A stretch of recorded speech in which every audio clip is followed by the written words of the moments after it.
265 runs అంటే కాస్త కష్టమే. కానీ ఆ టార్గెట్ను పంజాబ్ ఉఫ్ అని ఉదేసింది.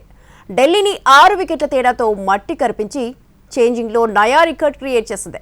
కేఎల్ రాహుల్ 152 రన్స్తో చెలరేగిన నితీష్ రాణా 91 పరుగులు చేసిన భారీ స్కోర్ను మ్యాచ్ టు ఢిల్లీ క్యాపిటల్స్ కాపాడుకోలేకపోయింది. ఐపీఎల్ 19వ సీజన్లో పంజాబ్ కింగ్స్కు ఎదురు లేకుండా పోతోంది. వరుస విజయాలతో దుమ్ము రేపుతోంది. రికార్డుల మోత మోగిస్తూ జైత్రయాత్ర కంటిన్యూ చేస్తోంది. ఢిల్లీ క్యాపిటల్స్తో జరిగిన మ్యాచ్లో పంజాబ్ కింగ్స్ రికార్డ్ క్రియేట్ చేసింది. ఐపీఎల్ హిస్టరీలోనే అత్యధిక పరుగుల లక్ష్యాన్ని ఛేదించింది. 265 పరుగుల టార్గెట్ను ఈజీగా చేజ్ చేసి చరిత్ర తిరగరాసింది. ఫస్ట్ బ్యాటింగ్ చేసిన ఢిల్లీ క్యాపిటల్స్ నిర్ణీత 20 ఓవర్లలో కేవలం 2 వికెట్లే కోల్పోయి 244 పరుగుల భారీ స్కోర్ చేసింది. ఢిల్లీకి సరైన ఆరంభం దక్కలేదు. నిశాంక మరోసారి నిరాశపరిచాడు. కానీ నితీష్ రాణా, కేఎల్ రాహుల్ విధ్వంసం సృష్టించారు. పవర్ ప్లేలో 68 పరుగులు చేసిన ఢిల్లీ తర్వాత చెలరేగిపోయింది. రాహుల్, రాణా దొరికిన బంతిని దొరికినట్లుగా స్టాండ్స్లోకి పంపిస్తూనే ఉన్నారు. దీంతో అరుణ్ జైట్లీ స్టేడియం బౌండరీలు, సిక్సర్లతో తడిసి ముద్దయింది.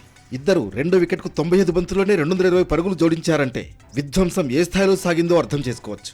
నితీష్ రాణా 44 బంతుల్లో 11 ఫోర్లు, 4 సిక్సర్లతో 91 పరుగులు చేసి అవుట్ అవ్వగా, రాహుల్ 47 బంతుల్లోనే సెంచరీ పూర్తి చేసుకున్నాడు. రాహుల్ ఐపీఎల్ కెరీర్లో ఇది 6వ సెంచరీ. ఆ తర్వాత మరింత దూకుడుగా ఆడి ఢిల్లీకి 264 పరుగుల భారీ స్కోర్ అందించాడు. ఈ క్రమంలో ఐపీఎల్ కెరీర్లో అత్యధిక వ్యక్తిగత స్కోరును సాధించాడు. 67 బంతుల్లో 16 ఫోర్లు, 9 సిక్సర్లతో 152 పరుగులు చేసి నాటౌట్గా నిలిచాడు. 265 పరుగుల భారీ టార్గెట్ చేజింగ్లో పంజాబ్ కింగ్స్ పక్కా వ్యూహంతో ఆడింది.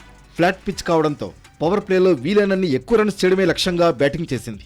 ఓపెనర్లు ప్రియాంష్ ఆర్య, ప్రభ్సిమ్రన్ సింగ్ పవర్ ప్లేలో సిక్సర్లతో హోరెత్తించారు. భారీ షాట్లతో విరుచుకుపడ్డారు. ఫలితంగా పవర్ ప్లేలోనే పంజాబ్ కింగ్స్ వికెట్ కోల్పోకుండా 116 పరుగులు చేసింది.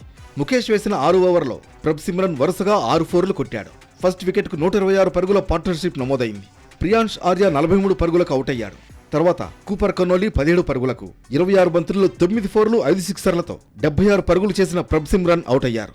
దీంతో పంజాబ్ టార్గెట్ చేజ్ చేయగలదా అనిపించింది.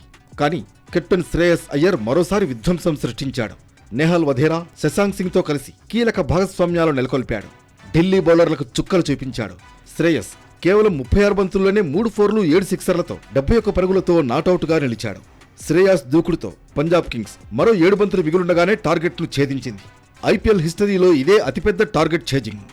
ఓవరాల్గా చెత్త fielding, 4 catch drops Delhi capitals పతనాన్ని శాసించాయి.